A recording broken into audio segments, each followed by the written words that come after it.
Assalamualaikum warahmatullahi wabarakatuh.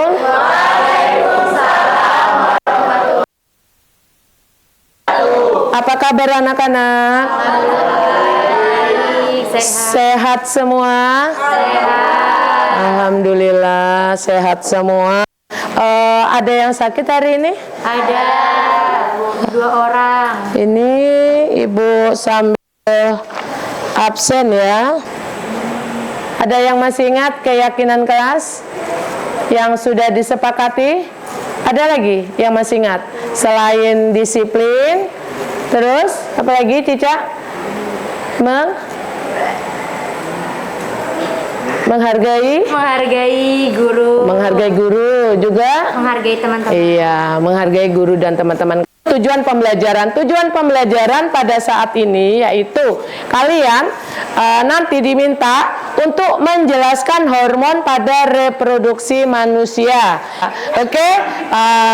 Kalian kemarin minggu yang lalu kalian sudah dibagi kelompok. Benar? Ada 6 kelompok di dalam kelas ini berdasarkan gaya belajar masing-masing. Betul? Setuju dengan kelompok kalian masing-masing? Setuju. Siapa yang memilih kelompok tersebut?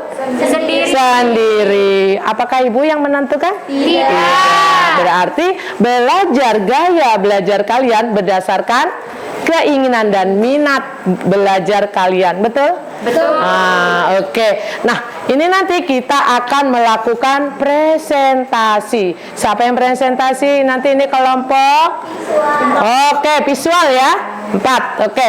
Selanjutnya nanti kita mencermati ya. Mencermatin, ibu minta tolong dengan kalian pada saat temannya nanti presentasi sesuai tadi yang ibu sudah sampaikan, kesepakatan kelas atau keyakinan kelas. Tadi ibu sudah sampaikan, apa tadi itu salah satunya? Menghargai guru dan menghargai teman. Menghargai guru dan menghargai teman. Tadi kita udah yakini kan tentang keyakinan kelas, maka pada saat temannya nanti presentasi bisa saling menghargai? Bisa. Oke. Selanjutnya kita nanti mengomunikasikan ya. Kalian boleh maju bersama dengan kelompoknya. Setelah itu nanti kita mungkin ada waktu sempat tanya jawab, silakan ya, nanti dilihat waktunya karena nanti ibu akan berikan sedikit tugas uji kompetensi. Ibu udah punya, oke? Setelah teman kalian presentasi, mari kita mulai kelompok 4. Silakan kelompok 4. Di aplaus dulu.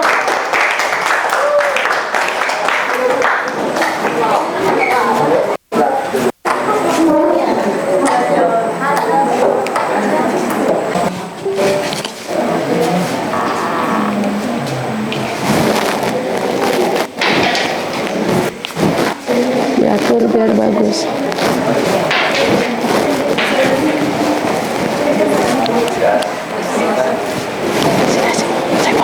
Assalamualaikum warahmatullahi wabarakatuh.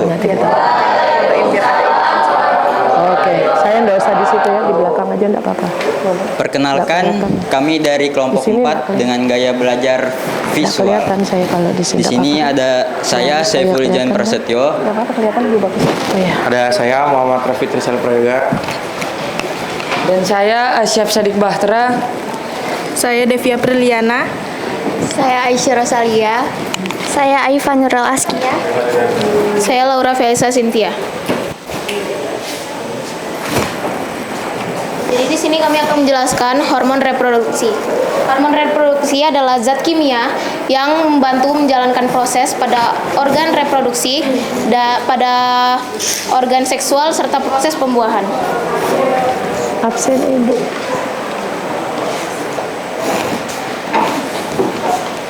Yang pertama FSH atau Follicle Stimulating Hormone.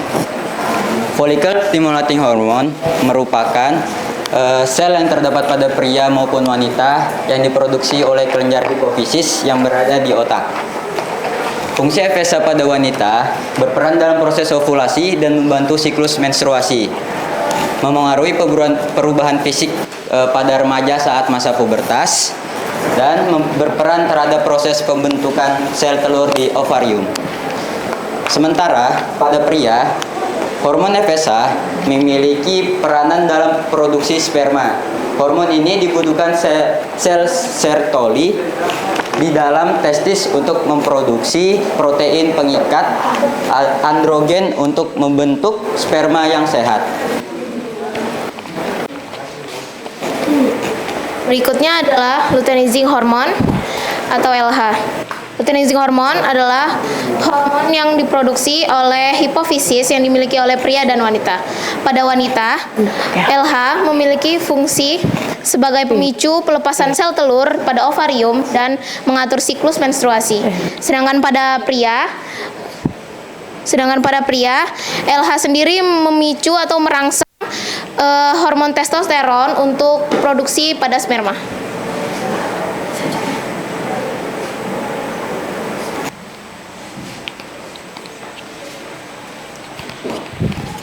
Selanjutnya, hormon estrogen. Hormon estrogen adalah salah satu hormon reproduksi wanita yang diproduksi di indung telur atau ovarium. Hormon ini memiliki peranan yang penting dalam perubahan fisik ketika seorang remaja memasuki masa pubertas, mulai dari pertumbuhan payudara hingga siklus menstruasi.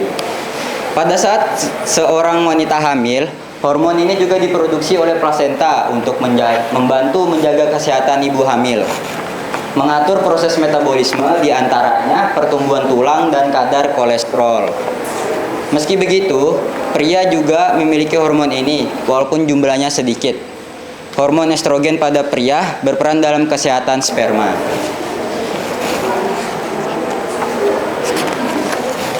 Hormon progesteron adalah hormon yang diproduksi oleh kelenjar adrenal dan ovarium. Hormon ini dimiliki oleh biasanya pada wanita hamil, yaitu mempersiapkan dinding rahim untuk pada ovarium yang telah dibuahi atau sel telur. Dan hormon progesteron akan mendorong kelenjar untuk memproduksi ASI.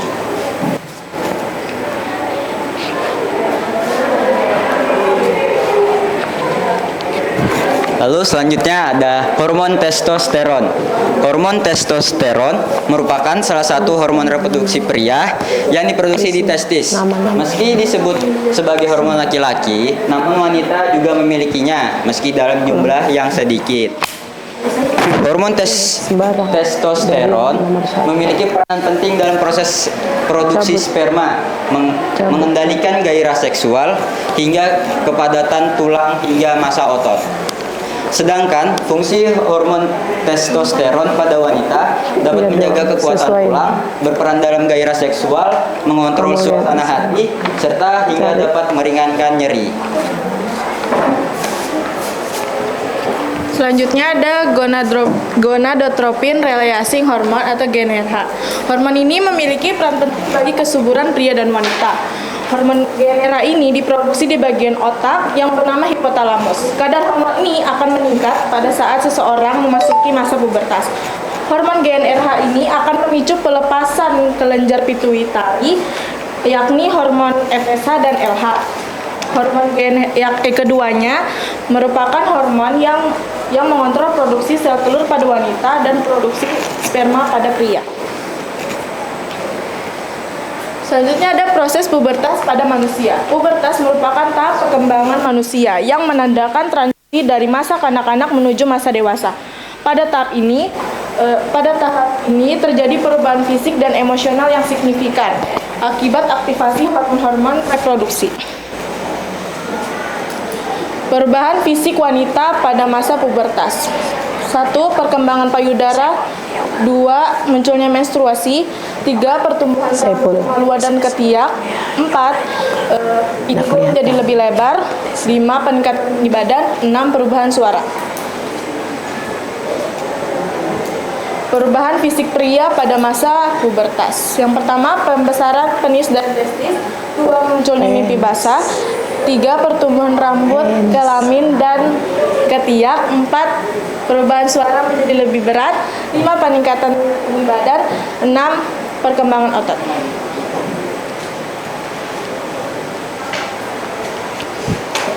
Selanjutnya ada organ reproduksi. Organ reproduksi ini adalah organ yang terlibat dalam kegiatan reproduksi, dan organ reproduksi ini memiliki dua jenis, yaitu jenis pada perempuan dan pada pria. Selanjutnya organ pada pria. Yang pertama ada kandung kemih. Kandung kemih adalah organ berotot yang terletak di rongga panggul pria. Kandung kemih menampung urin yang dikeluarkan dari ginjal melalui ureter. Dan yang kedua ada penis. Penis adalah organ untuk ereksi dan penetrasi saat berhubungan seks. Yang ketiga uretra pria. Mana uretra pria? Ada di sini. Uretra pria adalah saluran berotot yang mengantar urin dan air mani dari kandung kemih. Selanjutnya kelenjar prostat. Kelenjar prostat yaitu menghasilkan cairan prostat yang membantu memberi makan dan melindungi sperma. Selanjutnya kelenjar Cooper. Kelenjar Cooper yaitu menghasilkan lendir bening yang memulasi uretral. Selanjutnya epididymis. Epididymis adalah organ penting dalam sistem reproduksi pria, yaitu bertanggung jawab untuk penyimpanan, pematangan, pengangkutan sperma. Selanjutnya testis. Testis mempunyai dua organ oval yang berfungsi menghasilkan sperma dan testosteron. Selanjutnya skrotum. Skrotum yaitu dua kantong kulit yang kendor di belakang penis berisi testis untuk menjaga suhu optimal dalam produksi sperma.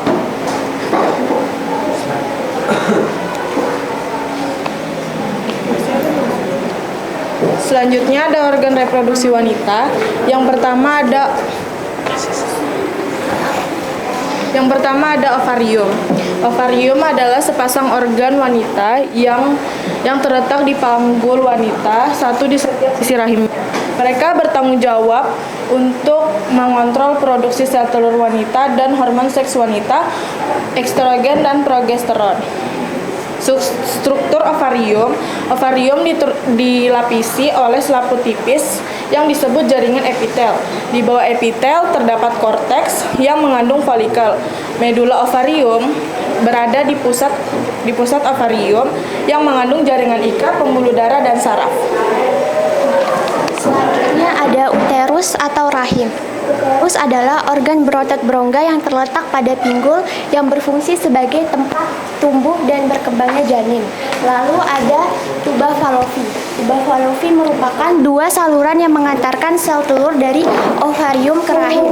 Berfungsi sebagai tempat terjadinya pembuahan. Jadi di sel tuba fallopi inilah sel sperma dan sel telur bertemu. Lalu yang terakhir ada vagina, yaitu saluran berotot yang menghubungkan rahim dengan dunia luar, berfungsi sebagai jalan keluarnya bayi saat melahirkan dan sebagai keluar darahnya menstruasi. Vagina memiliki dinding elastis yang dapat meregang saat melahirkan. Selanjutnya ada serviks. Serviks merupakan layar rahim yang merupakan bagian bawah rahim yang menghubungkannya dengan vagina. Berukuran sekitar 2,5 cm, memiliki fungsi 1. Menjaga rahim, 2. Menyalurkan sperma, 3. Membantu persalinan.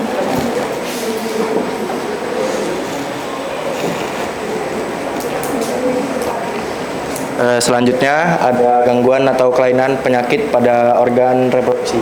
Yang pertama adalah sifilis. Sifilis adalah penyakit menular seksual PMS yang disebabkan oleh bakteri Treponema pallidum.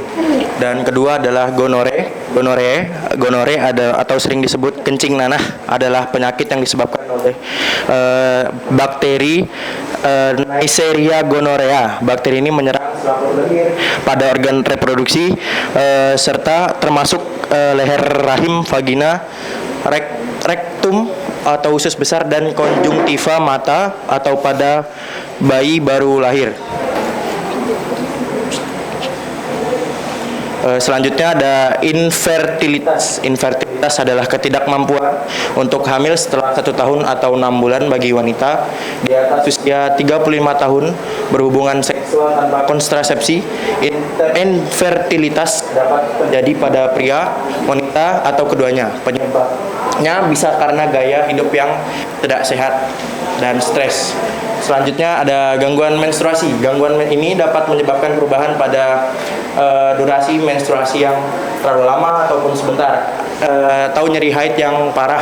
Penyebabnya biasa terjadi karena hormon yang tidak seimbang, gaya hidup yang tidak sehat, dan lain-lain. Cara pengobatannya dapat merubah gaya hidup menjadi lebih sehat, namun bila dirasa sudah sangat parah dapat konsultasikan ke dokter.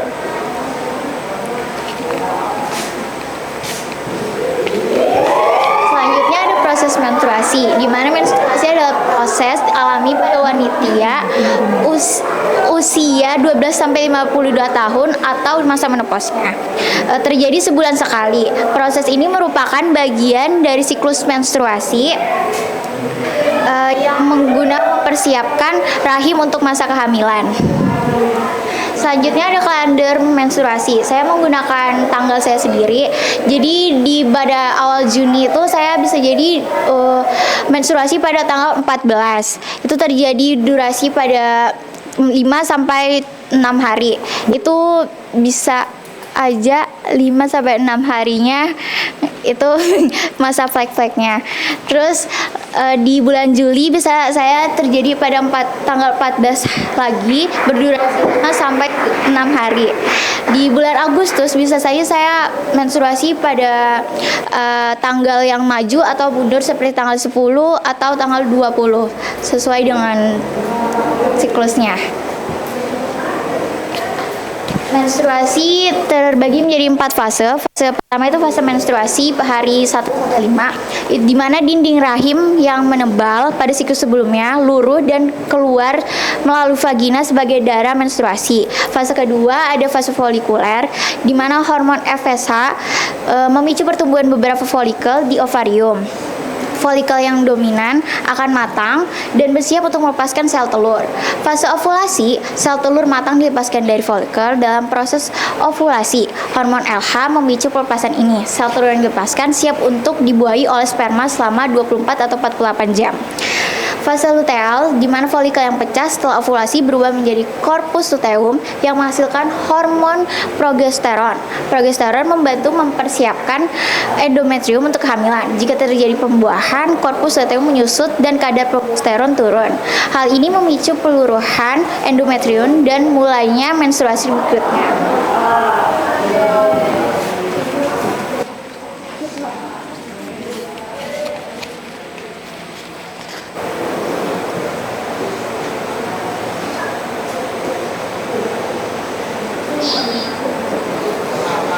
Jadi sini adalah proses pembuahan. Di sini dapat kita lihat adalah bahwa proses kehamilan. Proses kehamilan itu terjadi adalah pertemuan antara sel sperma dan masuk ke dalam sel telur.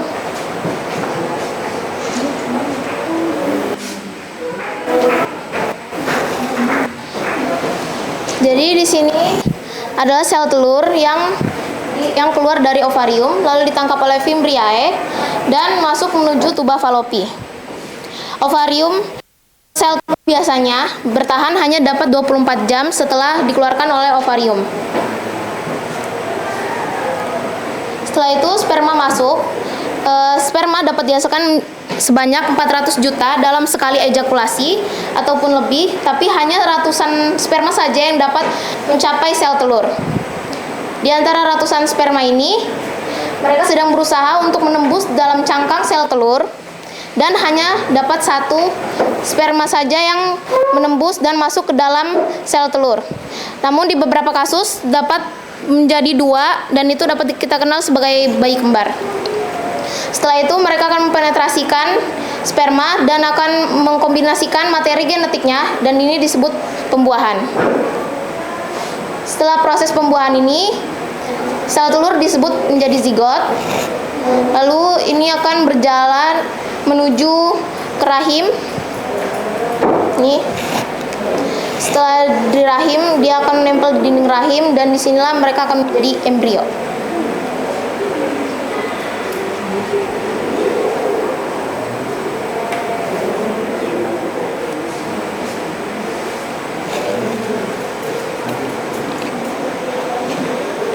Bulan pertama, embrio terbentuk dari pembuahan sel telur oleh sperma dan menempel pada dinding rahim. Pada bulan ini adalah bulan paling kritis bagi perkembangan organ vital. Bulan kedua, jantung janin mulai berdetak, organ dasar seperti otak, paru-paru, saluran pencernaan mulai berkembang, mulai terbentuk, lengan dan kaki mulai terbentuk sebagai tunas kecil. Lalu pada bulan ketiga, semua organ utama sudah terbentuk meskipun dalam bentuk sederhana. Wajah mulai terbentuk dengan mata, hidung, dan telinga yang masih samar. Janin juga mulai bergerak walaupun ibu belum bisa merasakannya. Baik, selanjutnya ada bulan keempat. Bulan keempat janin tumbuh dengan cepat, organ-organnya juga sudah mulai berfungsi meskipun belum matang. Dan ibu yang mengandung ini dapat merasakan gerakan-gerakan dari janin meskipun belum terlalu kontras ya.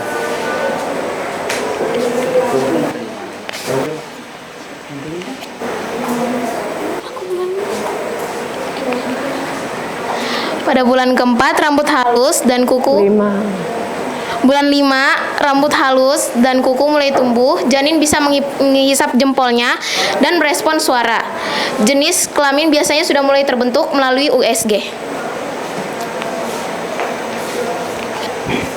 Lalu pada bulan ke-6, janin semakin aktif bergerak dan mengembangkan indera perasa dan penciuman. Ibu mungkin merasakan kram perut akibat pertumbuhan rahim. Selanjutnya ada bulan 7, di mana mata janin sudah bisa membuka dan tertutup. Paru-paru mulai berhenti bernapas, lemak mulai disimpan di bawah kulit. Lalu bulan ke-8, janin semakin gemuk dan rambut lengan nugo mulai rontok. Paru-paru semakin matang dan gerakan janin lebih kuat. Pada bulan ke-9, janin bersiap untuk dilahirkan. Posisi janin biasanya kepala di bawah, otak terus berkembang dan paru-paru hampir matang sepenuhnya. Berat badan janin bisa mencapai 3-4 kg.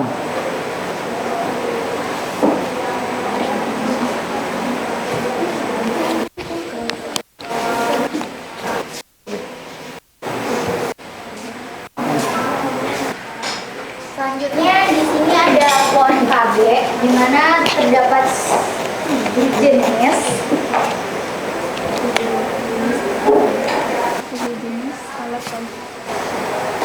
Jenis dalam kontrasepsi. Yang pertama adalah implan. Implan adalah alat yang biasanya untuk mencegah kehamilan. Implan ini biasa mencegah kehamilan selama 3 tahun. Yang kedua adalah intrauterine device adalah kontrasepsi yang dipasangkan di dalam rahim yang berukuran kecil dan berbentuk huruf T. Yang ketiga ada suntik. Suntik KB merupakan suntikan yang mengandung hormon progestin. Suntikan KB diberikan setiap 1, 2, atau 3 bulan sekali.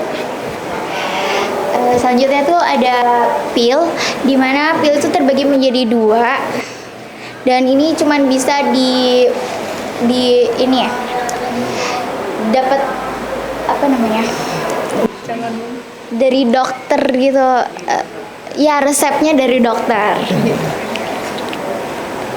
Selanjutnya diafragma. Diafragma adalah jenis alat kontrasepsi yang berbentuk kubah dan terbuat dari karet.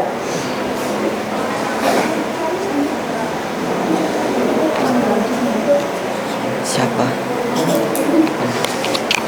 Kondom adalah jenis alat kontrasepsi yang digunakan pada alat kelamin pria. Kondom ini selain untuk mencegah kehamilan juga bisa untuk mencegah tertularnya penyakit seksual.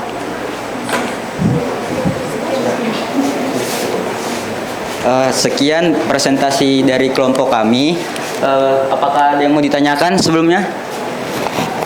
Ada pertanyaan dari yang silakan yang mau bertanya. Silakan Julaibib.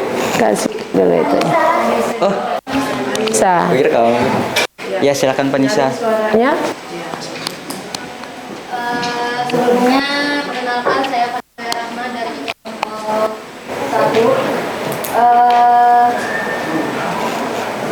Mungkin bagi perempuan nggak bahasa asing dengan kata-kata menopause, mungkin bisa dijelasin mengapa wanita yang memasuki usia lanjut akan mengalami menopause tersebut.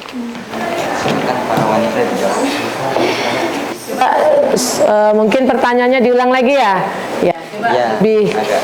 ini ya temannya lebih bisa mempersiapkan jawabannya. Baik, pertanyaannya mengapa wanita yang memasuki usia lanjut akan mengalami menopause? Mengapa wanita usia lanjut akan mengalami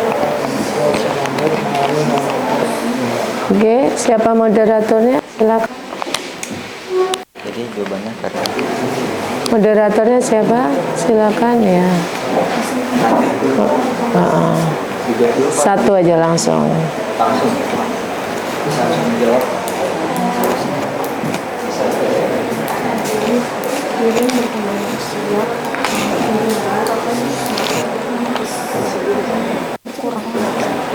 Jadi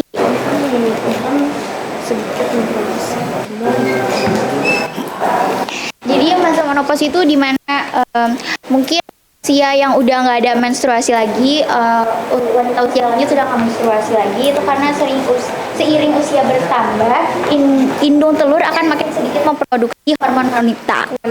Ya. Apa ada hormon wanita? FSH kan? FSH atau follicle stimulating hormone. Iya. Hormon apa tadi? FSH. Hormon yang berpengaruh itu hormon FSH Atau follicle stimulating hormon. Oke. Bagaimana? Ya, Bu, jawab. Iya. Masih ada lagi yang mau bertanya? Oke, silakan. Sebenarnya perkenalkan nama Hamida dari kelompok 1. Izin bertanya, sebagai dari wanita kan pasti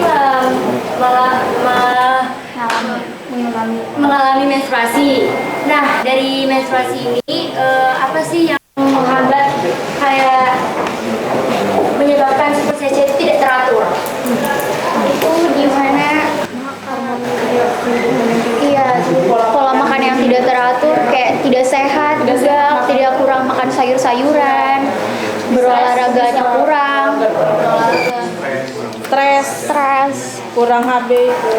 ya, darah rendah, hormon yang penting itu.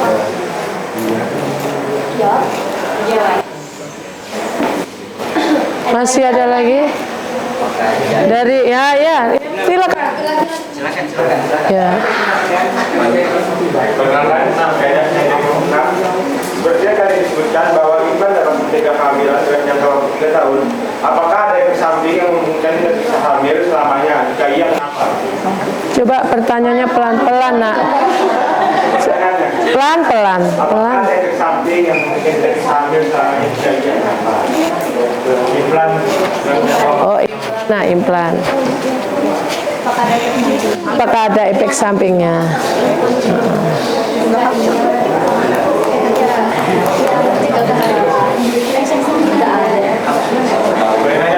Sebentar dulu, dijawab dulu. Tunggu. Oke, gimana? Silakan yang belum menjawab dirembukan bersama-sama.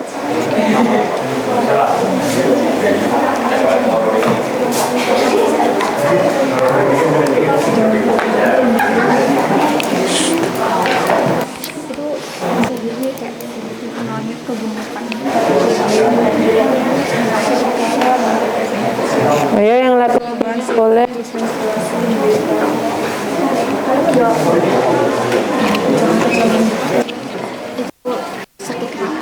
Oke, diperhatikan. Baik, mungkin jawabannya itu adalah sakit kepala, mual, sakit perut, dan perubahan menstruasi. Siklus menstruasinya itu menjadi teratur atau tidak teratur? Tergantung pada orangnya. Kalau misalnya orangnya Efeknya ya, tadi yang ditanya efek samping. Efek samping dari pemakaian implan. Bagaimana? Siapa tadi namanya? Saudara Fadil. Kurang apa Pak? Bagaimana? Sorry tadi pertanyaannya efek samping yang memungkinkan tidak bisa hamil dan tidak bisa hamil selamanya. Soalnya di sini suaranya terlalu cepat banget, jadi kita Wah, jadi diulang, coba pertanyaannya diulang. Coba pelan-pelan. Coba. Ya, coba pelan-pelan. Berdiri aja pelan-pelan. Berdiri jadi temannya bisa. Lah yang bertanya ini siapa ini? Dan dari pertanyaannya Oh, loh. Ini siapa yang mau tanya? Ayo, kita kembali ke keyakinan kelas. Ayo, kita kembali ke keyakinan kelas. Hargai, silakan. Yang mau bertanya, silakan. Siapa tadi itu yang punya pertanyaan? Ya, ya sudah. Oke, silakan. jadi tadi kan Suaranya Julai Bib. Nah, silakan, Julai Bib. disebutkan implan itu kan bisa mencegah kehamilan selama jangka waktu 3 tahun. Apakah itu memungkinkan efek samping itu tidak bisa hamil dalam jangka waktu yang lebih lama? Oh, dia mau lama lagi gitu maksudnya? Lamanya bukan nggak tahu namanya. Oh, kalau menggunakan Iya, sudah efek sampingnya bakal apa? Bisa aja 3 tahun kemudian nanti kalau misalnya nggak mau hamil, dia pasang lagi. 3 tahun berikutnya. Memang sih 3 tahun. Dari sebenarnya yang kita dengar ya, informasi yang kita dapat, setahunya ya 3 tahun. 3 tahun aja. 3 tahun. Kalau memang belum selamanya, bisa itu bisa pakai permanen. Belum ada kasus yang bisa jadi selamanya. dan juga pasti kan implan ini kan sudah diriset oleh yang lebih asli. Jadi nggak mungkin ada variasi. Ya. Oke. Jadi batas waktunya cuma bisa 3 tahun. Setelah itu baru 3 tahun dilepas baru pasang lagi gitu. Nah, gimana Julaibe? Julaibe. Julaibib. Ibu suka memanggil. Gimana? Jadi digunakan dulu selama 3 tahun. Jadi nanti kalau mau tidak hamil lagi, maka prosesnya diperpanjang, begitu ya? Gitu maksudnya, diperpanjang 3 tahun lagi, begitu. Dan tadi pertanyaannya apakah nanti takutnya tidak bisa memiliki keturunan ya? Iya, efek sampingnya. Efek sampingnya ya. Nah, coba apakah semua KB yang kalian bawa ini tadi namanya pohon apa? Pohon KB. Apakah KB semua dari ini memiliki efek samping? Pastinya punya, ya. Pastinya semua dari efek KB ini, ya pohon KB ini pastinya semua yang diberikan ke temanmu memiliki efek samping. Bagaimana? Bisa? Sudah terjawab? Nah itu tadi pemakaiannya 3 tahun. Nanti kalau mau dia tidak mau dalam jangka 3 tahun bisa tambah lagi. Bagaimana ini? Oke ya, selanjutnya silakan. Cukup, sudah cukup. Ya. Oke, karena sudah jelas atas kurang lebihnya kami mohon maaf sebesar-besarnya. Wassalamualaikum warahmatullahi wabarakatuh. Waalaikumsalam warahmatullahi wabarakatuh. Beri aplaus untuk teman-teman yang kelompok 4 yang sudah presentasi dengan baik ya. Dia sudah menjabarkan presentasinya ya dengan luar biasa. Beri aplaus sekali lagi. Ditulis di sini ya. Langsung nak ya. Ini berdasarkan materi kalian yaitu reproduksi. Vanessa mungkin bisa bantu Ibu sedikit aja, Vanessa, kamu ketahui ya.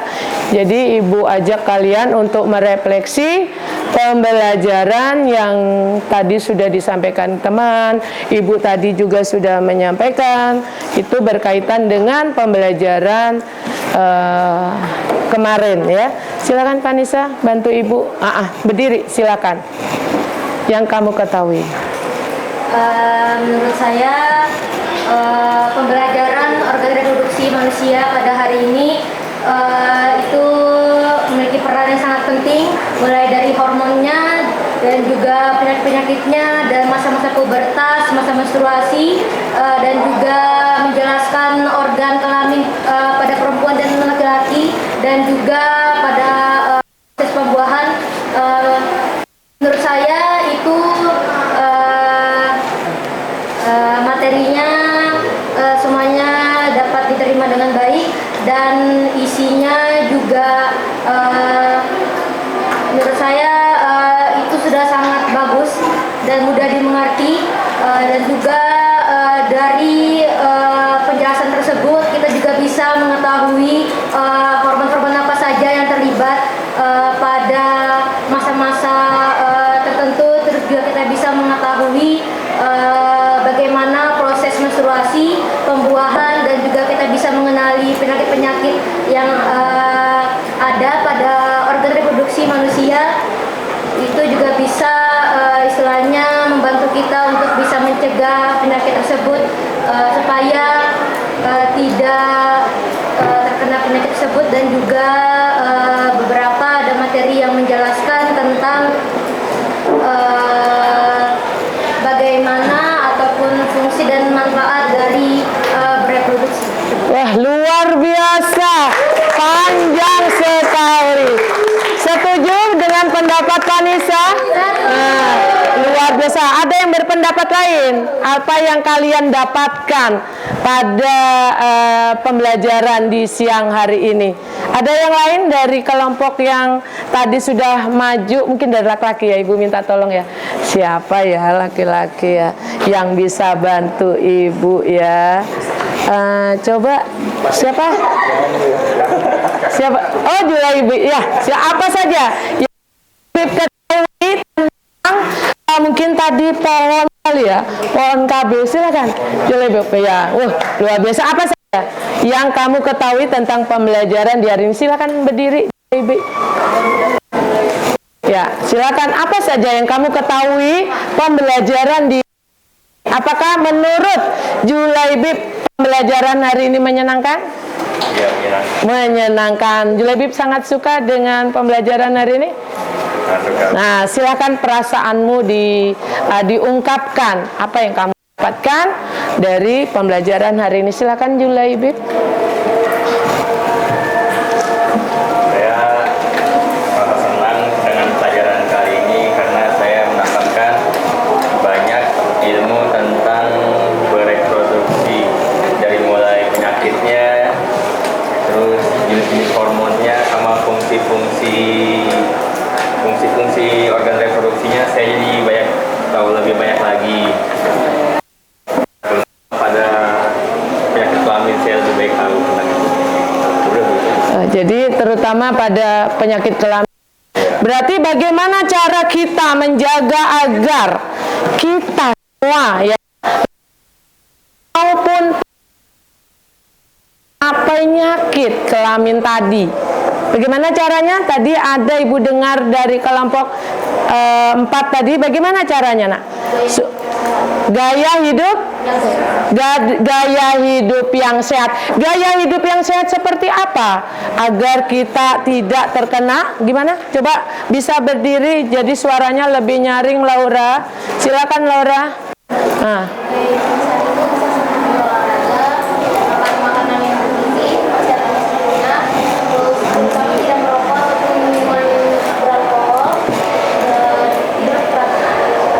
Oke, beri aplaus juga teman-teman ya. terima kasih banyak kepada anak-anak ibu yang luar biasa hebatnya. Sering-sering ya. Berarti besok gimana kalau kinestetik ya, maju ya. Oke. Terima kasih kerjasamanya buat kalian. Semoga bermanfaat. Ibu akhiri. Assalamualaikum warahmatullahi wabarakatuh. Waalaikumsalam.